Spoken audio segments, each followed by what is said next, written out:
Minha terra tem palmeiras, onde cantam os sabiás. As aves que aqui gorjeiam, não gorjeiam como lá. Nosso céu tem mais estrelas, nossas várzeas têm mais flores, nossos bosques têm mais vida, nossa vida mais amor. O vídeo de hoje é uma homenagem ao professor Assis Nassis Absaber, no qual nós iremos tratar os domínios morfoclimáticos brasileiros. Eu sou o professor Davi, você está na Sala dos Mestres. Vem comigo.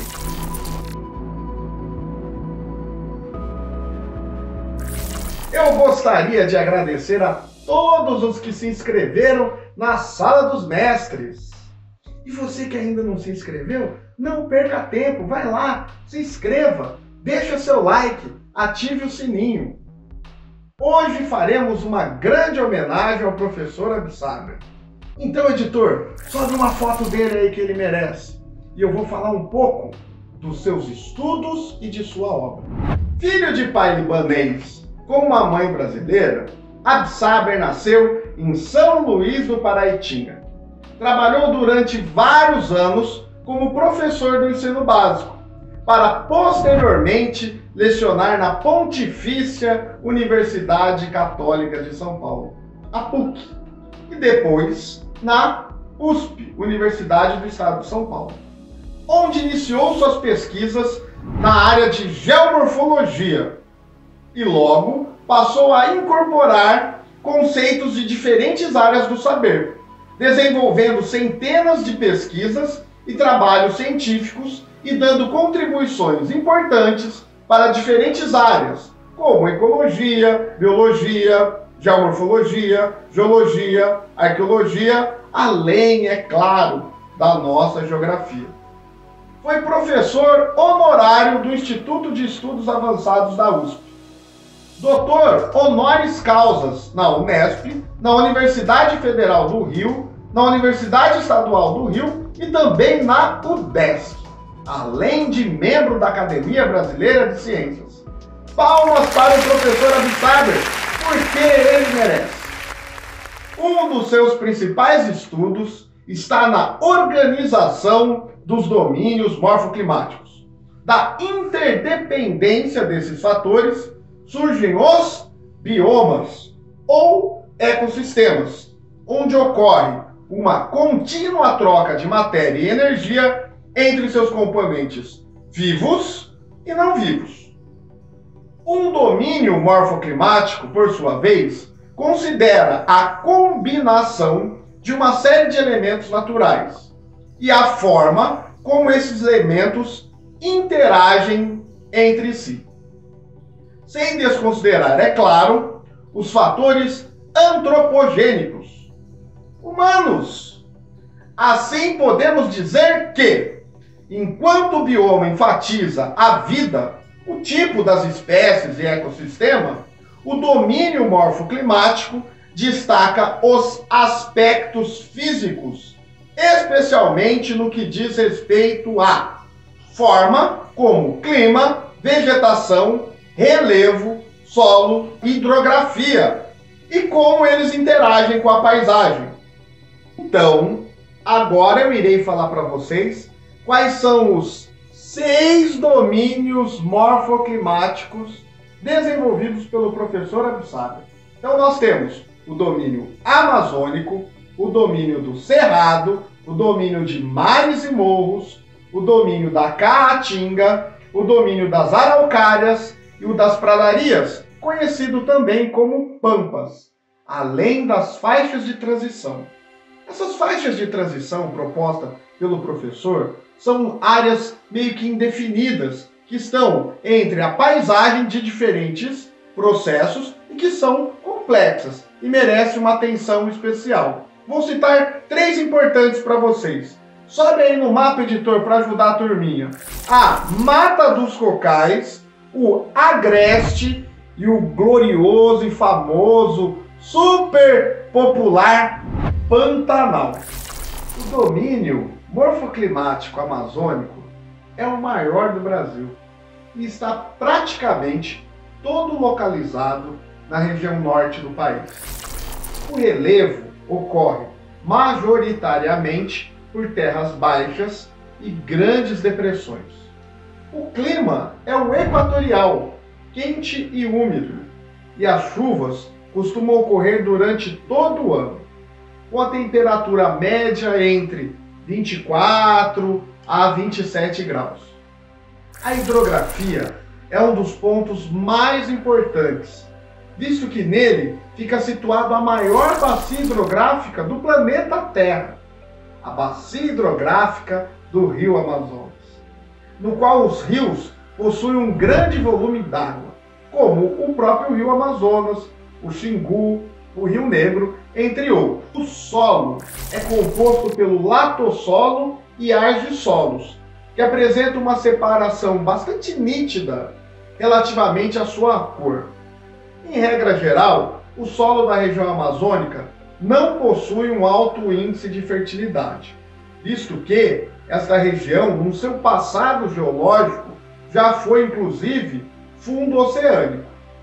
A vegetação é bastante diversificada, latifoliada, perene e higrófila, e se divide em 3 tipos de matas. Matas de igapó, presente em áreas constantemente inundadas, as matas de várzea, que são inundadas na época do período das cheias, e finalmente as terras firmes. O domínio do cerrado, o relevo em sua maioria é plano, com pequenas ondulações, composto por grandes planaltos e chapadões. O clima que predomina é o tropical. Trata-se de um domínio onde as estações do ano são bem definidas. Chove bastante no verão e o inverno é seco. A hidrografia do Cerrado é conhecida por ser o grande divisor de água do território brasileiro. Nela estão encontradas importantes bacias hidrográficas brasileiras, possuindo grande importância na geração de energia. O solo do Cerrado é tipicamente avermelhado. Pode ser arenoso ou argiloso. A vegetação consiste em arbusto e em árvores baixas, que não costumam estar concentradas em grupo, mas sim afastadas uma das outras. Tipicamente, os troncos têm casca bastante grossa e aparência retorcida. As folhas costumam ser ásperas. A região é um hotspot, ou seja, necessita imediata intervenção para a preservação, já que sofre muito com as queimadas e com o agronegócio. O domínio da Caatinga está localizado na região nordeste do Brasil e apresenta um relevo formado por depressões e morros isolados, conhecidos pelo nome de Inselbergs. O clima é o semiárido, que contribui para que haja um baixo índice de chuvas no local. A Caatinga pode atravessar períodos de grandes estiagens e padece de diversas secas. Quanto à hidrografia, a maior parte dos rios são temporários. Isso quer dizer que secam uma vez por ano. Isso ocorre devido às altas temperaturas da região e também devido ao tipo de solo, que por não apresentar uma boa permeabilidade, contribui para a evaporação da água. A má permeabilidade do solo tem impacto direto na quantidade de nutrientes. Quanto mais água, mais nutrido e fértil será o solo.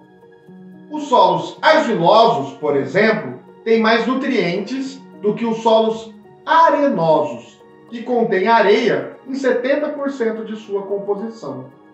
Em regra geral, o que a Caatinga apresenta em termos de solo são solos rasos. Quanto à vegetação, apresenta as xerófitas, espécies adaptadas que retêm muita água, como por exemplo a carnaúba. O domínio dos mares e morros ocupa o litoral brasileiro, estendendo-se desde o Nordeste até o sul do país.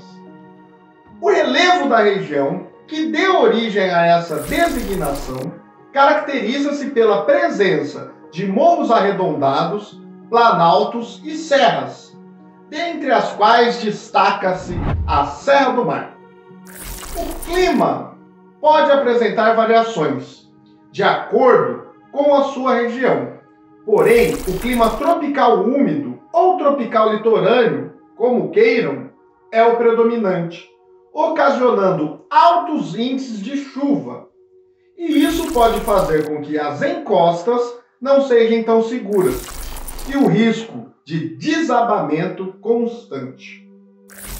No que diz respeito à hidrografia, esse domínio morfoclimático apresenta um vasto volume de água.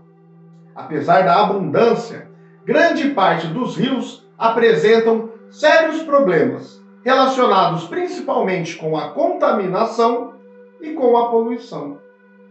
O tipo de solo predominante é o massapê, formado pela decomposição do granito e do gneiss na Mata Nordestina. Outro solo que merece destaque é o salmourão, formado pela destruição e decomposição química no granito.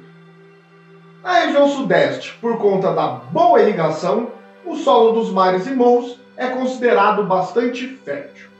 A vegetação é a Mata Atlântica, uma das mais prejudicadas no que diz respeito à preservação, e também constituindo um hotspot brasileiro. Vamos falar sobre o domínio das araucárias. O relevo se caracteriza por fortes ondulações e por terrenos montanhosos.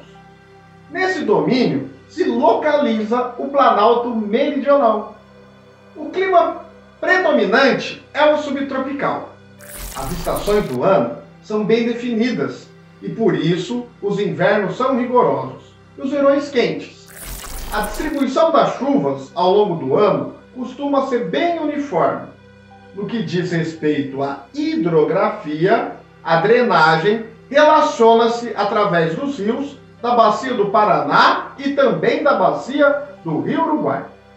O tipo de solo mais característico das araucárias é a terra roxa.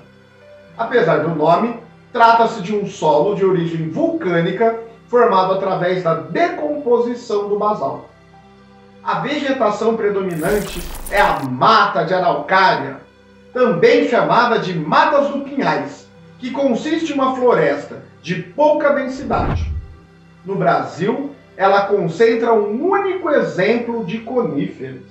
Também chamado de pampas ou de campanha gaúcha, o domínio morfoclimático das pradarias apresenta relevo baixo e ligeiras ondulações, conhecidas pelo nome de conchilas. Por conta da amplitude desse tipo de relevo, a região é utilizada para a prática da pecuária. Em relação ao clima, as pradarias podem ser divididas em dois tipos diferentes: pradarias temperadas, aquelas cujo verão e a primavera costumam apresentar grandes volumes de chuvas, já inverno e outono tipicamente secos. E as pradarias tropicais, aquelas que apresentam clima quente e seco durante todo o ano.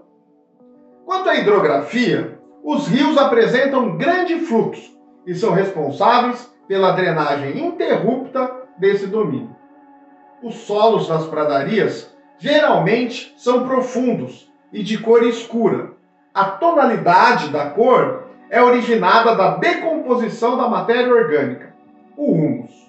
Em algumas regiões de pradaria, o tipo de solo é o arenito. E nesses locais sofrem com o processo de arenização, devido ao pisoteio do gado, conhecido como zooerosão. No que diz respeito à vegetação, as pradarias são cobertas por espécies herbáceas e rasteiras. Muito bem, pessoal! Nessa videoaula de hoje, nós falamos sobre os domínios morfoclimáticos. Está certo que está cheia de generalizações, não aprofundamos tanto. Por isso, eu peço que vocês entrem na descrição desse vídeo, no qual eu deixei uma excelente bibliografia para vocês. Eu sou o professor Davi, nós estamos na Sala dos Mestres. Até o próximo vídeo.